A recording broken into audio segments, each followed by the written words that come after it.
네, 오늘 함께 살필 말씀은 예레미야서 33장 1절부터 3절, 그리고 마태복음 7장 7절부터 12절까지의 말씀입니다. 제가 봉독하겠습니다. 먼저 예레미야서 33장입니다. 예레미야가 아직 시위대 뜰에 갇혀 있을 때 여호와의 말씀이 그에게 두 번째로 임하니라. 이르시되, 이를 행하시는 여호와, 그것을 만들며 성취하시는 여호와, 그의 이름을 여호와라 하는 이가 이와 같이 이르시도다. 너는 내게 부르짖으라.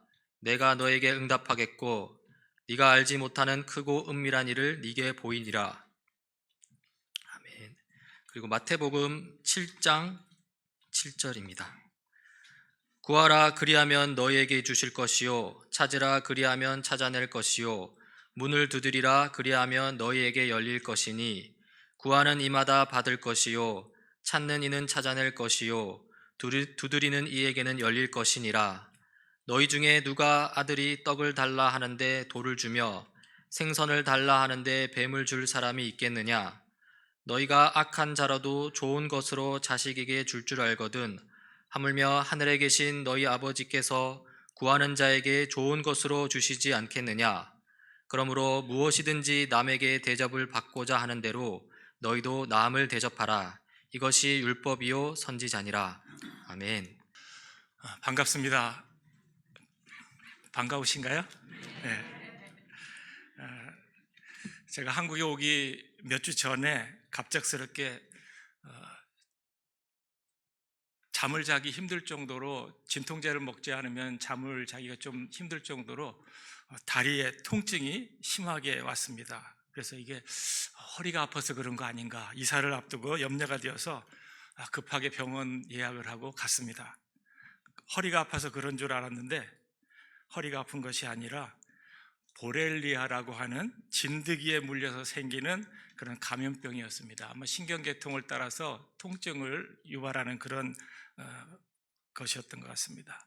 잘못하면은 적게는 10%, 많게는 한 50% 진드기에 물려서 이 보렐리아라고 하는 진균에 의해서 죽기도 한다고 합니다.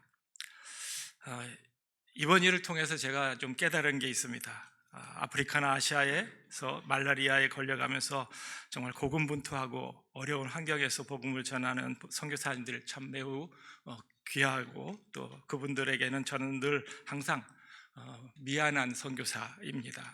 그런데 저도 이렇게 아파 보니까 독일에서 사역하는 저도 귀한 존재구나. 정말 하나님께서 저를 그런 걸 깨닫게 하시기 위해서 또 그런 것이 아닌가, 그런 생각도 했습니다. 그리고 제 몸이 아니고 제가 섬겨야 되는 분들의 기대를 한 몸에 안고 있는 그러한 몸이라는 것을 깨달았습니다. 진드기에 물리면 참 위험합니다. 그런데 독일에는 이렇게 풀도 많고 숲도 많고 그래서 그런 환경에 많이 노출이 됩니다. 다행히 우리 성도님들이 늘 기도해 주셔서 이런 것도 무사히 넘어가지 않았나, 그렇게 생각을 하고 감사를 드립니다. 기도보다 더 큰 응답이라는 제목으로 하나님의 말씀을 나누려고 합니다. 예레미야 선지자에게는 특별한 별명이 있었습니다. 뭐죠? 눈물의 선지자, 그런 별명을 가지고 있습니다. 이런 별명을 가지게 된 것은 예레미야가 처한 상황이 그렇습니다. 바벨론 침공에서 예루살렘을 완전히 포위하고 있는 상황입니다. 이제는 곧 예루살렘이 멸망할 그런 단계에 있습니다. 하나님께서는 이스라엘, 유다 지도부를 향해서 예레미야에게 빨리 항복하라고 그렇게 말씀을 주셨습니다. 왜냐하면 빨리 항복해야지 백성들의 피해가 적기 때문에 그렇습니다. 그런데 지도부는 전혀 말을 듣지 않았습니다. 앞으로 당할 그러한 힘든 일들을 바라보면서 예레미야는 눈물로 말씀을 선포하고, 또 그러한 가운데 많은 어려움을 겪었습니다. 오늘 본문 1절을 보면 예레미야가 처한 상황은 굉장히 어둡습니다. 암울합니다. 유다 왕 시드기야 왕의 궁 안에 경호부대, 거기에 정치범 수용하는 그러한 감옥에 지금 예레미야는 갇혀 있는 것입니다. 왜 갇혀 있는가 하는 것은 32장에 자세하게 잡혀 있는 그 감옥에 갇혀 있는 이유가 나옵니다. 3절에 보면 이 성을 바벨론 왕에게 넘겨주겠다, 그렇게 예언을 하고 있고, 또 유다 왕 시드기야가 바벨론의 포로로 잡혀가게 될 것이라는 그런 예언을 하고 있습니다. 그리고 아무리 너희들이 이스라엘이 싸울지라도 바벨론에게 이길 수가 없다, 결국은 패할 것이다, 이렇게 예언을 하기 때문에 시드기야의 미움, 그리고 그 유다 정권의 지도부의 미움을 사가지고 감옥에 갇혀 있는 것입니다. 유다 왕과 지도자들은 어떤 예언을 원했을까요? 우리는 하나님의 선민입니다. 하나님의 선민이니까 우리는 힘을 모아서 대적하면 이길 수가 있습니다. 열심히 대적합시다, 힘을 냅시다, 이런 예언을 원했을 것입니다. 그런데 빨리 항복하라고 하는 그런 예언 앞에서 바벨론은 포위하고 있고, 그런 상황에서 예레미야가 항복하라, 그렇게 하나님의 말씀을 전할 때, 그리고 시드기야 왕이 포로로 잡혀가게 될 것이라는 예언을 할 때 듣기 싫었기 때문에 거북한 예언을 하는 예레미야를 감옥에 가두었습니다. 그리고 많은 핍박을 했습니다. 그렇기 때문에 개인적으로 그런 고난 때문에도 눈물을 많이 흘린 그러한 선지자입니다. 신실하게 예수를 잘 믿는 우리 성도님들, 예수를 잘 믿으면 만사형통합니까? 아프지 않습니까? 실패가 없습니까? 성도들은 어려움 당하지 않을까요? 성도님들도 똑같이 어려움을 당하고, 또 힘든 일 당하고, 또 병도 들기도 합니다. 그러나 욥이 당하는 고난을 우리가 잘 압니다. 욥과 같이 믿는 자들에게 주시는 고난은 우리가 그 의미를 다 헤아릴 수가 없습니다. 그러나 욥의 결론을 우리가 보아서 알듯이 이 고난은 하나님께서 주시는 축복이고, 그 안에 너무나 신비한 것들이 많이 들어있는 것을 우리가 알게 됩니다. 욥기 23장 10절에 보면, 그러나 내가 가는 길을 그가 아시나니 그가 나를 단련하신 후에는 내가 순금같이 되어 나오리라. 하나님께서 우리에게 고난을 주시는 의미가 여기에 담겨 있습니다. 하나님께서는 고난으로 우리를 연단하시고, 또 하나님께서 정말 사랑하는 그런 아름다운 모습의 우리를 만들기 위해서 고난을 허락하시는 것입니다. 사랑하는 성도 여러분들도 어려움을 만나면 사랑만 하신 하나님의 크신 뜻을 헤아리면서 끝까지 인내함으로 승리하는 우리 성도 여러분들이 되시길 바랍니다. 하나님은 기도에 응답하시는 하나님이십니다. 우리가 사도신경을 통해서 우리가 신앙 고백을 했습니다. 나는 전능하신 아버지 하나님, 천지의 창조주를 믿습니다, 이렇게 고백을 합니다. 하나님은 어떤 분이시라고요? 전능하신 분, 천지를 지으신 분, 이런 분으로 우리는 하나님을 고백합니다. 그렇게 믿고 있습니다. 그런데 오늘 본문 2절에 보면 거기에도 하나님이 어떠한 분이신지 말씀하고 있습니다. 이를 행하시는 여호와, 그것을 만들며 성취하시는 여호와, 그의 이름을 여호와라 하는 이가 이같이 이르시도다. 이것을 세 번역으로 보면, 땅을 지으신 주님, 그것을 빚어서 제자리에 세우신 분께서 나에게 말씀하셨다. 그 이름이 주이신 분께서 말씀하셨다. 하나님은 어떤 분이시라고요?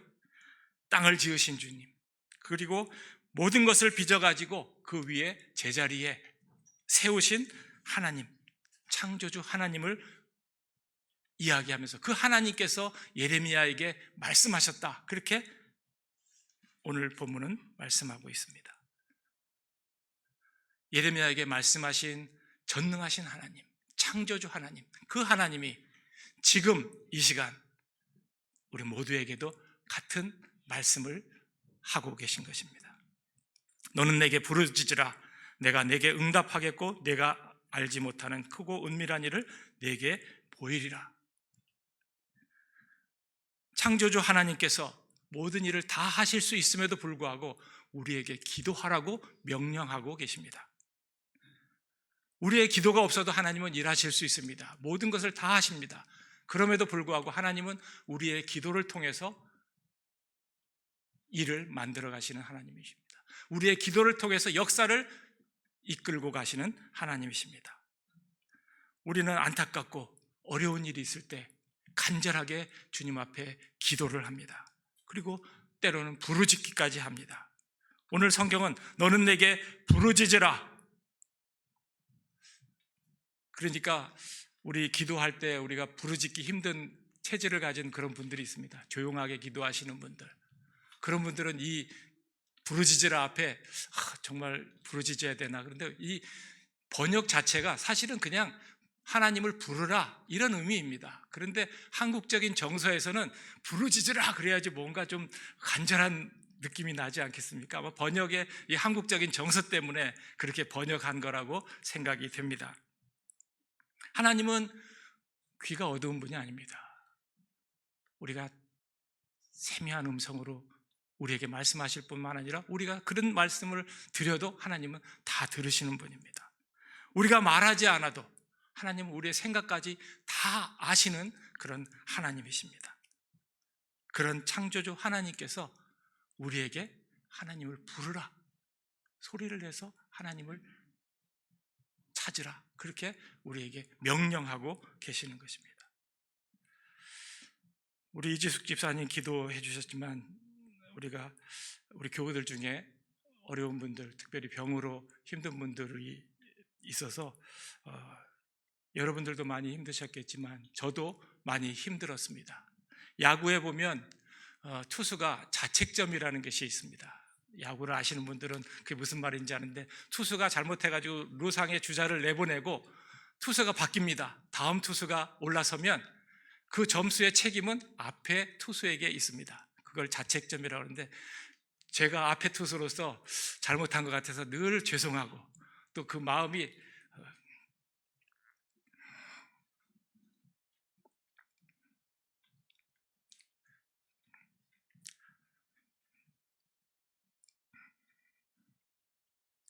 많이 힘들었습니다.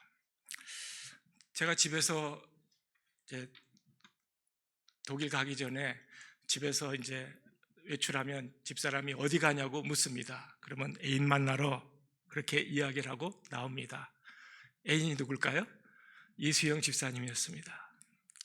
이수영 집사님과 같이 식사하고 또 이야기하고 또 그런 시간들을 많이 보냈습니다. 우리 환자들은 잘 아십니다.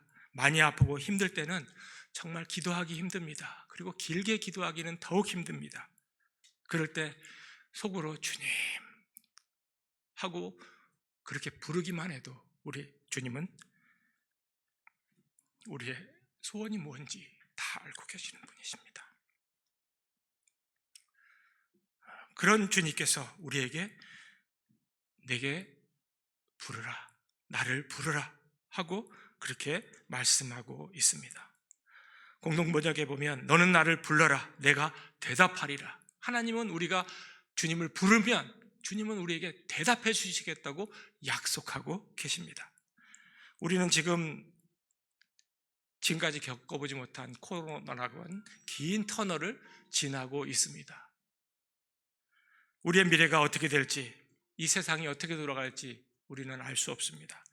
우리 개인의 삶과 직장과 사업, 그리고 우리가 출석하는 교회, 그리고 나라, 이것이 앞으로 어떻게 될지 사실은 잘 알 수가 없습니다. 이런 상황에서 우리는 기도해야 합니다. 교회가 무너지고 교회가 정말 어려움을 당하는 이런 때 우리가 더 기도해야 할 것입니다. 이런 상황에서 주님을 부르는 기도, 그것을 주님께서 원하시는 줄 믿습니다. 창조주 하나님을 우리의 삶의 주인으로 고백하며 우리 연약한 인생들을 선하신 뜻대로 인도해 주시기를 간구하는 그런 기도를 우리에게 하라고 명령하고 계시는 것입니다. 너는 내게 부르짖으라, 내가 네게 응답하겠고 내가 알지 못하는 크고 은밀한 일을 네게 보이리라. 우리가 알지 못하는 불확실한 상황들 가운데서도 하나님은 그것들을 다 알고 계시며 우리에게 보여주시겠다고 그렇게 약속하고 계십니다. 하나님을 우리의 삶의 주인으로 고백하고 그렇게 하나님께 기도한다는 것이 무엇일까 하는 것을 생각해 보면 좋겠습니다. 오늘 함께 읽은 마태복음 7장 7절에서 12절 말씀을 한번 보겠습니다. 구하라 그러면 너희에게 주실 것이요 찾으라 그리하면 찾아낼 것이요 문을 두드리라 그리하면 너희에게 열릴 것이니 구하는 이마다 받을 것이요 찾는 이는 찾아낼 것이요 두드리는 이에게는 열릴 것이니라. 하나님께서 우리가 기도하면 응답해 주시겠다고 하는 예레미야의 말씀과 똑같은 맥락의 말씀을 예수님께서 산상수훈에서 하고 계신 것입니다.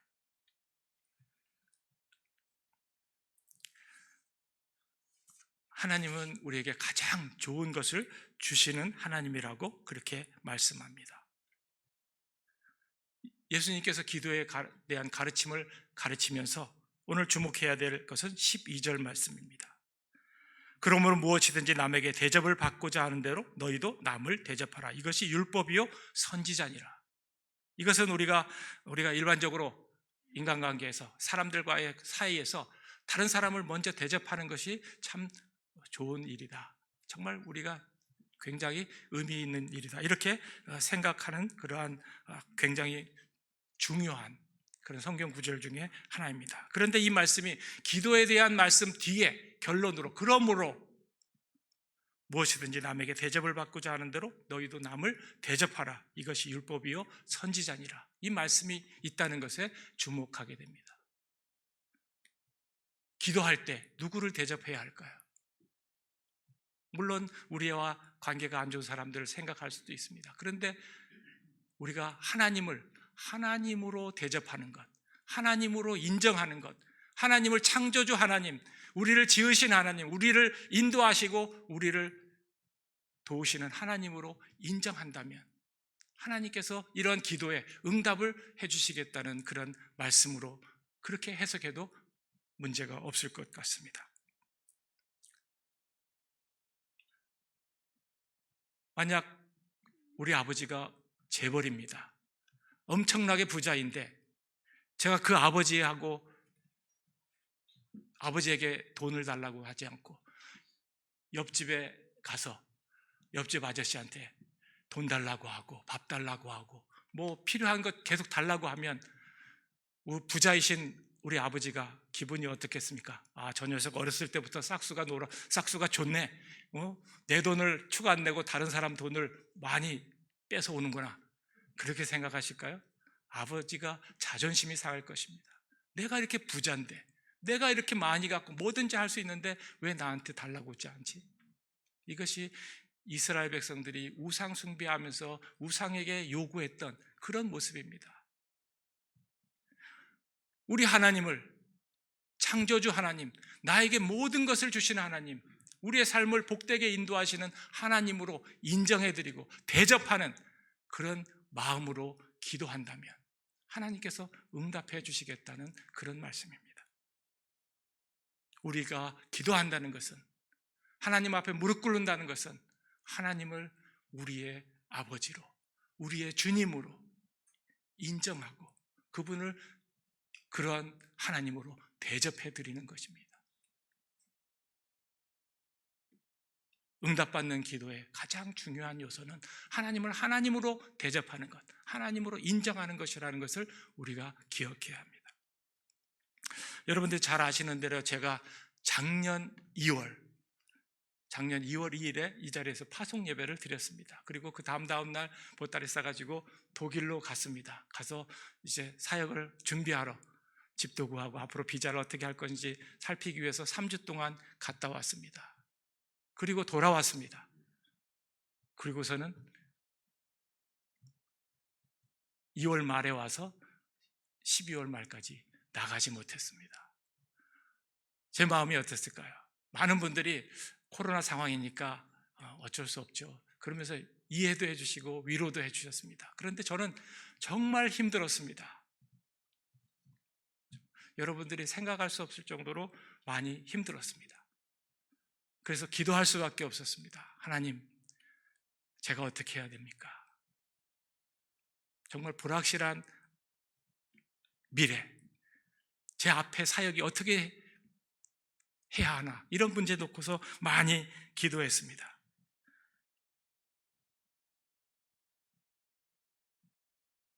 처음에는 프랑크푸르트로 가려고 그곳에 3주 동안 갔다 와서 어렵게 아파트도 구하고 돌아왔는데 못 가는 상황.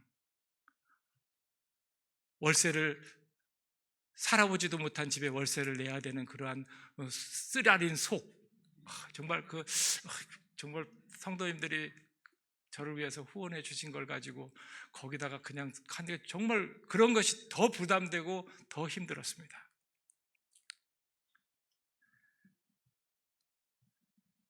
코로나로 길이 막혔지만 제가 할 수 있는 일은 아무것도 없었습니다. 기도밖에 없었습니다. 그런데 올 1월 1일부터 문이 다시 열리고 저희들이 기도하는 동안에 작년 하반기에 저희들의 발걸음을 하나님께서 프랑크푸르트가 아닌 베를린으로 인도하셨습니다. 기도의 응답이라고 생각합니다. 너는 나에게 부르짖으라. 내가 너에게 크고 은밀한 일을 보여주리라. 저는 그것이 하나님의 응답이라고 생각하였습니다.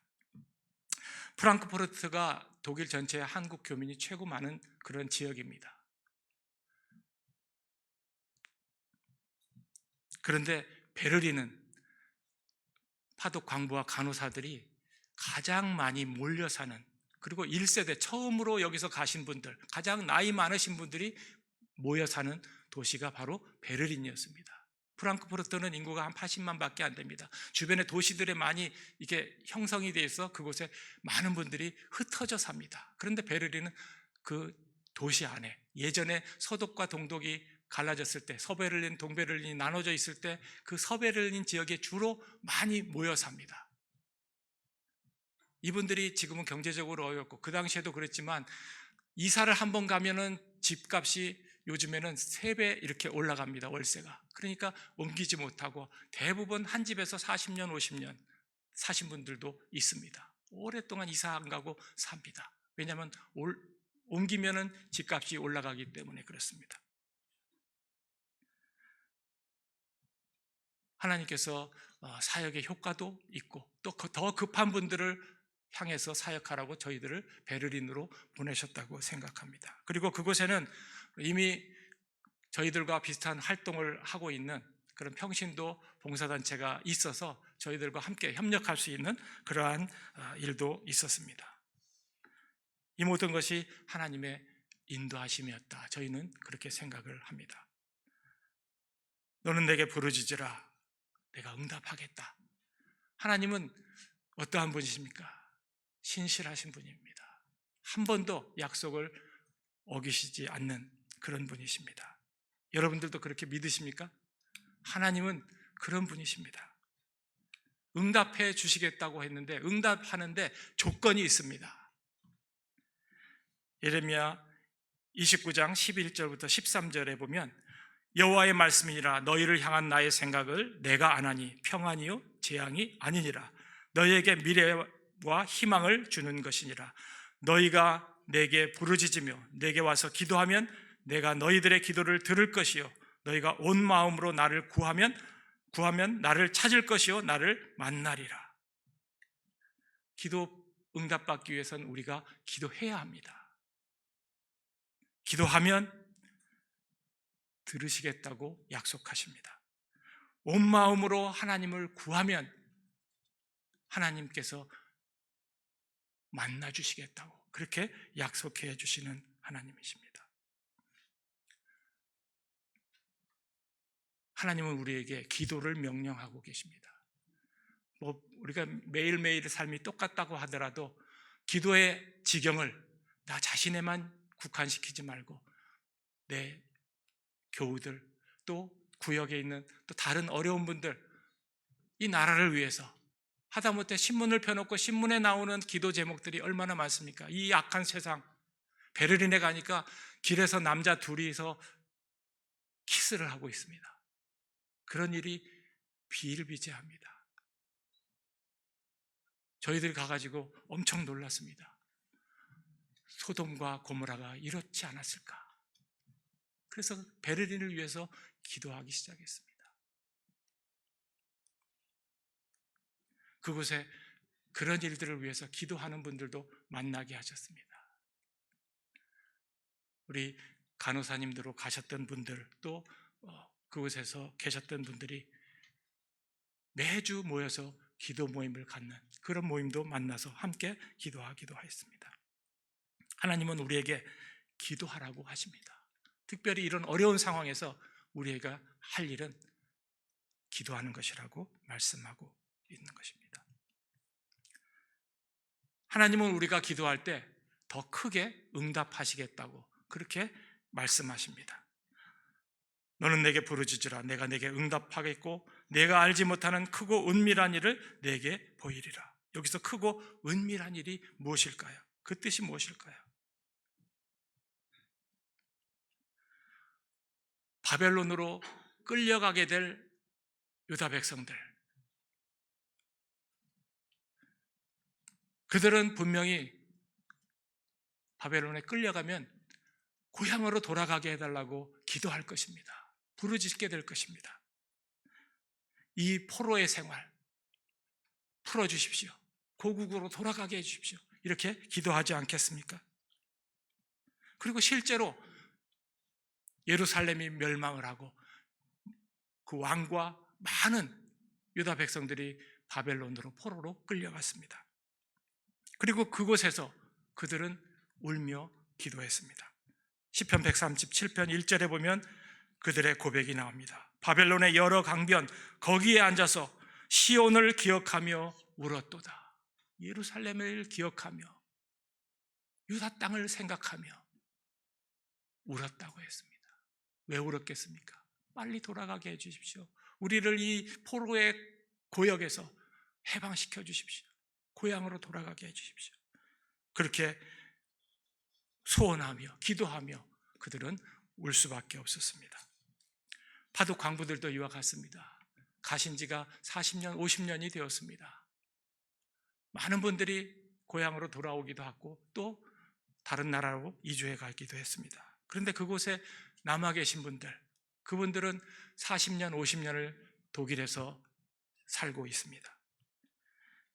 지금 연세가 들어서 고향에 가고 싶어도 갈 수가 없는 그런 상황이 되었습니다. 나이가 들어서 못 가고 경제적으로 어려워서 못 가고 여기에 들어와서 살려고 양로원 여러 가지 시설들을 알아보면 도무지 독일의 생활로는 엄두를 낼 수 없는 그런 상황입니다. 연금 받아서 생활하는데 목돈이 필요하고 도무지 한국에 올 수 있는 상황이 못 됩니다. 이분들 중에는 샘물 호스피스 사역을 소개하고 또 샘물의 자연장지를 소개하니까 죽어서라도 샘물의 자연장지 같은 곳에 묻히고 싶다. 독일 남편이 죽으면 화장해서 가지고 가서 같이 묻히고 싶다. 그런 분들이 저에게 막 이제는 줄을 섭니다. 선물도 줍니다. 묻히게 해달라고. 대단한 선물은 아닙니다. 그래서 원주희 목사님께 이런 말씀을 드리고 이분들이 정말 나중에 이곳에서 묻히고 싶으면 샘물의 자연장지에 묻힐 수 있도록 그렇게 해주시겠다고 그런 약속을 받았습니다.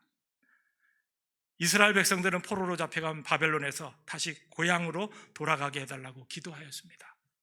이들이 예루살렘으로 돌아가게 해달라고 눈물로 기도하였는데 그것은 금방 이루어지지 않았습니다. 기도하다가 깨달은 것이 있습니다. 이렇게 포로로 끌려와 고통을 겪는 것은 자신들과 자신들의 조상들이 하나님의 말씀을 떠나 범죄하고 우상을 숭배하였기 때문이라는 것을 깨닫게 되었습니다. 그래서 정신을 차렸습니다. 포로로 잡혀간 바벨론에서 하나님의 말씀을 다시 가르치고 배우기 시작하였습니다. 그것이 회당의 시작입니다. 예전에는 단순히 문서를 기록하기만 했던 서기관들이 그곳에서 말씀을 가르치고 말씀을 많은 사람들에게 해석해주는 그런 일을 맡아서 하게 되었습니다. 시편의 말씀처럼 고난당한 것이 내게 유익이라 이로 말미암아 내가 주의 율례를 배우게 되었나이다. 이스라엘 백성들이 포로로 잡혀간 그 바벨론에서 고난당하면서 하나님의 말씀, 하나님의 뜻을 깨닫게 되었습니다. 우리도 어려운 일을 당하면 그 문제를 해결해 달라고 기도하게 됩니다. 그런데 그 기도가 응답되지는 않습니다. 더디 응답될 때도 있고 응답되지 않을 때도 있습니다. 그러나 계속 기도하다 보면 하나님의 큰 뜻을 깨닫게 됩니다. 내가 기도했던 것보다 더 큰 하나님의 뜻을 깨닫고 자기의 기도 제목은 아무것도 아니라는 것을 깨닫습니다. 그리고 하나님께서 그 보여주신 그 뜻 때문에 이전의 기도 제목 같은 것들은 아무것도 아니다 하는 그런 마음을 품게 됩니다. 그런 대표적인 사람이 사무엘상 1장과 2장에 나오는 기도의 어머니 한나입니다. 여러분들이 잘 아시는 대로 한나는 아들이 없어서 첩인 분인나에게 모진 수모와 정말 자기가 본처인데도 첩에게 무시를 당하고 괴롭힘을 당하고 그러면서 울 수밖에 없는 그런 상황이었습니다. 그때 성전에 가서 기도하기 시작합니다. 그의 기도는 무엇이었을까요? 아들만 주시면 됩니다. 아들만 주시면 이 상황이 역전됩니다. 하나님 아들 주십시오. 그렇게 기도하기 시작했습니다. 그런데 기도함 중에 하나님의 크고 은밀한 계획을 깨닫게 됩니다. 처음에는 그냥 그 아들을 데리고 내가 집에 가서 이제는 내가 본처 역할을 제대로 해야지 그렇게 생각했는데 기도하는 중에 하나님의 뜻을 깨닫게 됩니다. 자기의 기도 제목보다 훨씬 큰 하나님의 뜻을 깨닫고 기도가 바뀌게 됩니다. 어떻게 바뀌었을까요? 아들만 주시면 됩니다 그랬던 것이 아들을 주시면 주님께 바치겠습니다. 주의 성전에 나시린으로 드리겠습니다. 왜 그랬을까요? 아들을 낳지 못하는 자신의 부림 같은 것은 아주 지극히 작은 것이고 사사기 끝에 사무엘상이 이어지면서 그 당시에 이 사무엘이 나오는데 말씀이 없는 세상, 사사기와 같은 그러한 자기 소견에 옳은 대로만 살아가는 그러한 이 시대에 하나님의 말씀의 사람, 하나님의 사람으로 내 아들을 하나님께서 쓰시고자 하는구나 하는 것을 깨닫고 하나님께 드리겠습니다 하는 큰 고백을 하게 됩니다. 불순종의 어둠의 시대를 보고 슬퍼하시는 하나님의 눈물을 보았던 것입니다. 내 눈물이 중요한 것이 아니라 하나님의 눈물이 보였습니다. 그럴 때 한나는 말씀이 끊어진 암흑의 시대에 하나님의 말씀을 바로 선포할 수 있는, 그리고 이스라엘을 제대로 이끌고 갈 수 있는 그러한 사람으로 자기에게 주시는 아들을 바치기로 하는 것입니다. 자신의 부림보다 이 세상의 이 그 시대의 부림, 그것을 한나는 보았던 것입니다. 우리의 기도보다 더 크게 하나님은 응답해 주시는 하나님이십니다.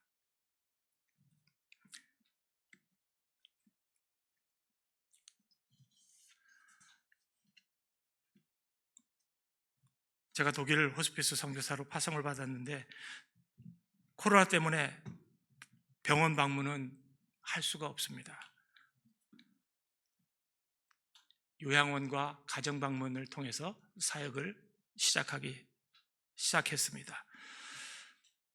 처음에는 호스피스 선교사로 나갔는데 호스피스 환자를 보내달라고 계속 매일같이 기도했습니다. 그런데 만나는 분들, 물론 환자들을 만나지만 정말 힘들고 어렵고 그런 분들을 만났습니다. 임종을 앞둔 분들은 아니지만 그분들이 정말 외롭게 사시고 병원도 혼자 가기 힘든 그런 상황에서 불편한 몸으로 사시는 분들을 많이 만나게 되었습니다. 그런 상황에서 제가 호스피스 환자만 계속 섬기겠다고 호스피스 환자를 계속 보내주십시오 하고 기도하고 있는 것이 정말 의미가 있는가 하는 상황에 부딪히게 되었습니다. 파독 근로자들은 최저 70세부터 85세까지의 연세인 분들이 많습니다. 평균은 한 80 정도 된다고 보시면 됩니다.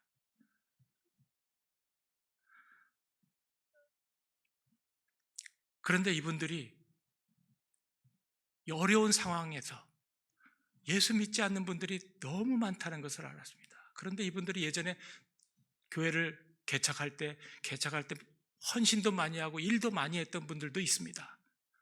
교회에 대해서 아는 것은 굉장히 많습니다.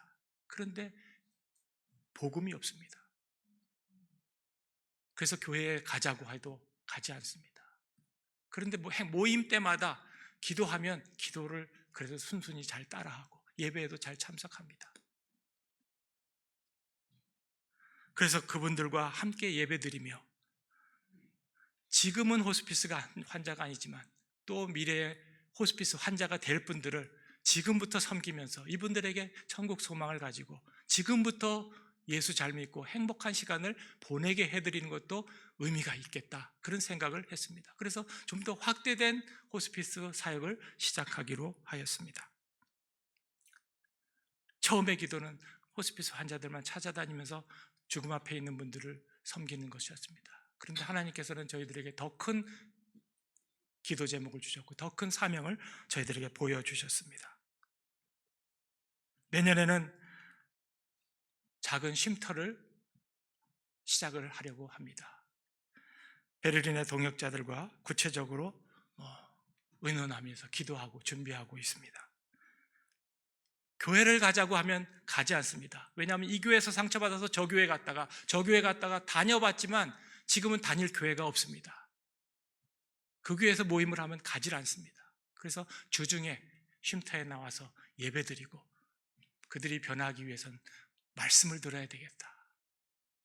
그래서 쉼터에서 예배를 드리는 일, 그리고 그분들에게 작은 식사를 대접하는 일부터 해서 그분들을 만나고 함께 그들을 회복시키는 일을 시작하려고 합니다. 그 다음 단계로는 저희 집을 조금 더 방이 여러 개 있는 집으로 옮겨서 시니어 그룹홈, 혼자 밥해 먹기 힘들고 누구의 도움이 필요한 분들, 그런 분들과 함께 살려고 합니다. 그럼 걱정이 되실 것입니다. 우리 집사람도 허리도 아프고 그런데 어떡하나. 자원봉사자들을 통해서 또 그분들을 요양보호사 같은 분들이 계속 찾아오면서 돕는 시스템이 되어 있습니다. 그래서 그분들을 그런 손길들을 통해서 운영을 해보려고 또 우리 베를린 동역자들과 의논을 하고 있습니다. 그 다음 단계는 독일의 요양원을 한 층을 저희들이 허락을 받아서 우리 요양원은 아니지만 한국 사람들을 위한 요양원, 한국 음식과 그리고 우리 기독교 정신에 입각한 프로그램을 그곳에서 운영하는 곳을 하려고 합니다.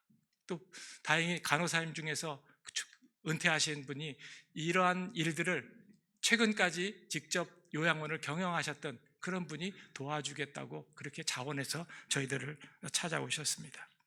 그러한 일들 한 걸음 한 걸음씩 차근차근 하나님께서 은혜 주시는 만큼 이런 일들까지 저희들이 한번 감당해 보겠다고 지금 더 큰 하나님이 보여주신 크고 놀라운 일들을 한번 꿈꾸고 있습니다.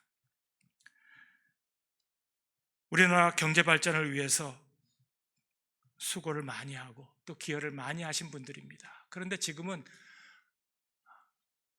우리 한국에 있는 일반 중산 보통 평균 사시는 분들보다도 훨씬 어렵게 삽니다.